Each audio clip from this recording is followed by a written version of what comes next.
welcome back to another episode of 12-inch Figure Fanatics. Today we got the brand new released Spider-Man Spider Armor Mark V suit figure from Hot Toys.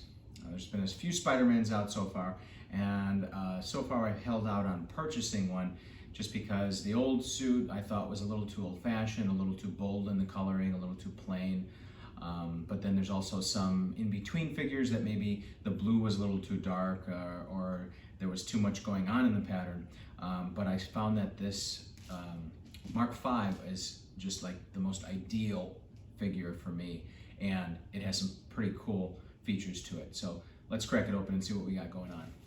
All right, I'll say right off the bat that this box is pretty heavy. I forgot what it comes with because it's been a while since I ordered it. But there's a lot of weight to it compared to the figures that I've gotten recently. It's got not a slip, but a flap and a nice viewing window there to see what the figure looks like. I like that. But yeah, like I said, they're almost doing the same thing with the Spider-Mans that they did with the Iron Mans. Just kind of coming out with different versions, and I have to wonder, like, were the films structured in such a way to introduce all these different versions so that they can make Hot Toys money? Did they somehow partner up and we aren't privy to it? Because it's almost like too good to be true. Every time a Marvel movie comes out, you can see Hot Toys just kind of like drooling, money to be made.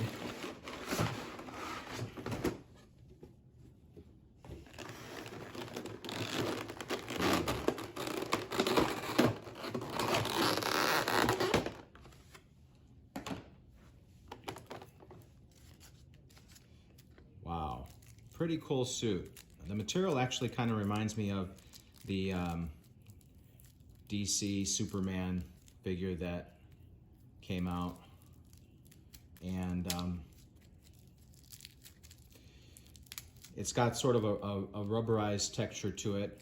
I'm wondering, it's kind of thick, it feels, and I'm wondering how that's going to hold up as far as posability, because sometimes these suits look good until you actually try to get some posing done with them, and then you find that they don't stretch as far as you would like. And especially considering Spider-Man gets in some pretty awkward gymnastics type poses, there could be some potential limitations to getting creative with that. But, oh boy, they did this one good. There we go.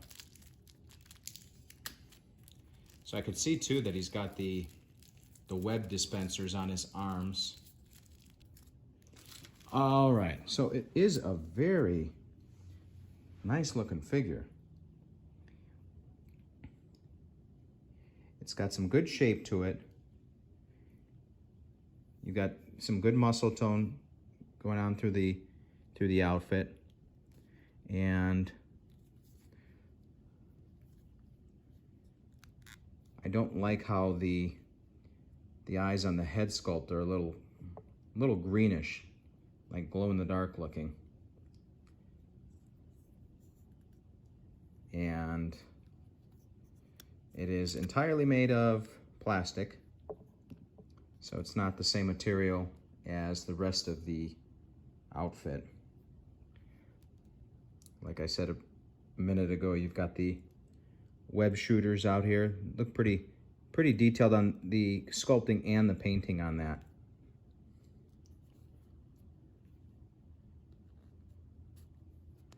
Let's see how he poses. All right, so pretty good dexterity there. You got some folding of the outfit.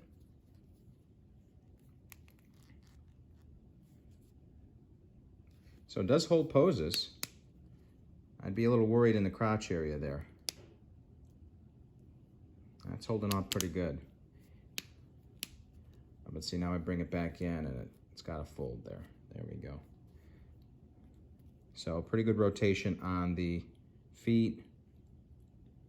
And it has a stiffness to it, which I like, because given the thickness of the material, it could easily just bounce back if it wasn't constructed properly. But this one is. So very nice. Let's see what else it comes with.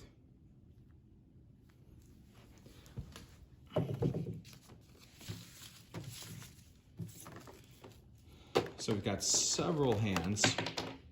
1, 2, 3, 4, 5, 6, 7, 8. 8 extra hands, so for a total of 10 different poses, 5 on each hand. That's higher than the average figure. So considering how many different articulations Spider-Man gets himself into, this is a very good thing. And obviously some Spidey shooting hands, so that works out well. And then we've got, it looks like a few different webs. So they have them packed in here. They're made out of plastic. They're not like rubber, so they probably would break to a certain bending extent. But that's pretty cool. So you could do different lengths, 3 different lengths of webbing. You could do potentially the same lengths on each arm or alternate it, and they would just go right into the wrist mechanism that's already on the figure. Kind of snap in there on the end. Here's the other end of that, so you could put this on the end of one of them, and I'll do a pose with it at the end and see how that looks. Some extra pegs. Much lengthier webbing.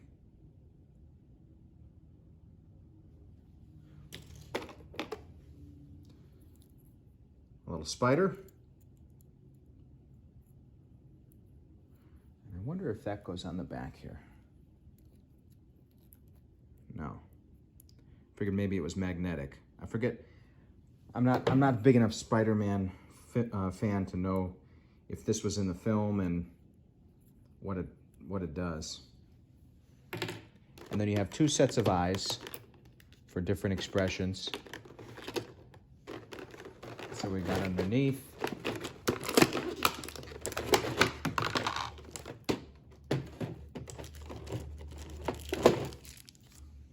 It's got a pretty thick base. Nameplate on the front there, and it looks like an outlet there to plug it in, so it does illuminate.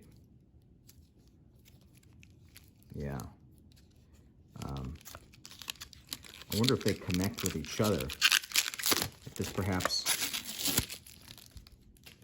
links up with another set, and that's why it plugs in there. So you could just do one DC, and it connects to the neighboring bases. I'll put some batteries in there so we can see what that looks like as well in a minute. Ah, now I know why it's heavy. I forgot it had this. So this is gonna be your, now it's all coming together. These are gonna be part of the display that allows you to see the glowing effect of, I think it's like a honeycomb pattern to the outfit. I would have been more impressed if it was made out of plastic, because as you can see, it's styrofoam on the inside, and then it's just wrapped in heavy cardstock, and it's got the panel of LEDs up here, so they really took a shortcut on that. But it is a display feature, not part of the central figure, so some people might think that's not a big deal. To me, I don't know, considering what we're paying for Hot Toys figures these days, I'm gonna be wary of any place they're cutting corners. So that base will snap right into there. Like so. Well, let's set all this up. Oh, there, got the, at least it comes with the USB cord. USB to DC, to the plug there. Let's set all this up and see what's going on. It should be pretty interesting.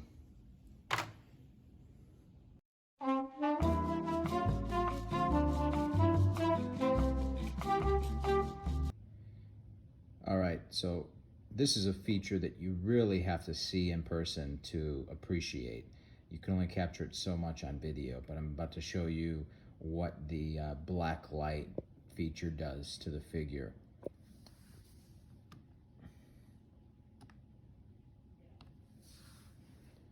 So really cool the way that honeycomb pattern all of a sudden just pops out of there. Watch, I'll turn it off again. Nothing there. Turn it back on. I mean, it just pops. It's really amazing. And if you look at the Spider-Man logo on his chest, it even pops out. Before, after. Here's the mask.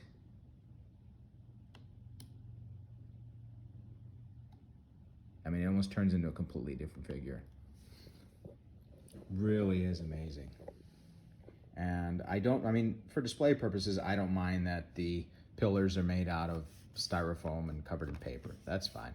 You can't really tell that much by looking at it. But one thing I would say is, so the way that the paneling is with the LEDs on here, it's aimed specifically at the side of the chests and the center. So it captures the front of the figure just fine. But as you can see, as you go to the side, on both sides with the arms, it kind of fades away because the LED panel isn't reaching the side enough. So if you're looking at the figure straight on, you really only get that central part of the figure and a little bit of the underarm and the inside here, the thumb pops out. But it's not capturing the rest of the side of the arm. So it looks a little off. And you could, I guess you could even say the same thing for the bottom of the legs. The lights aren't extending because of how high they are up here. They're not extending down here to capture the toes. So, for instance, I'll take him off his stand.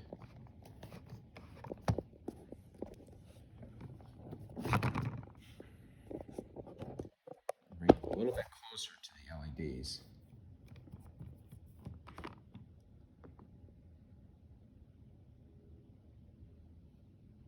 There we go.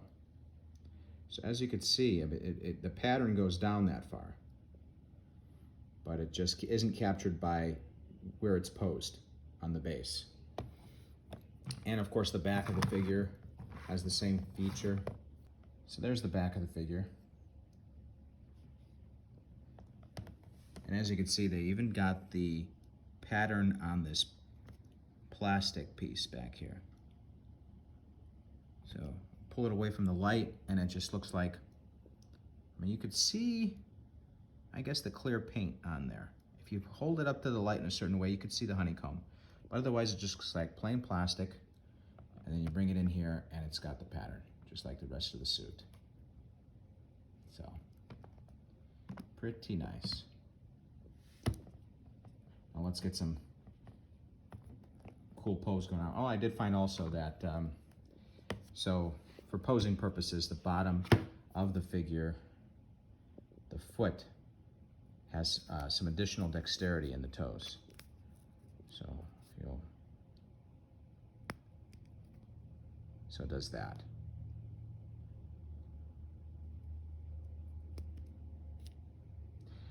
Let's get a nice pose going.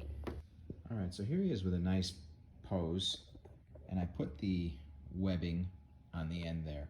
Now, one thing I don't like is that there is some ply to it, and so it does bow down a little bit because of the weight here. But I imagine what you might be able to do is get a little bit of wire that's just the right size to fit behind it without showing, to prop it up a little bit. But it fits snugly in there.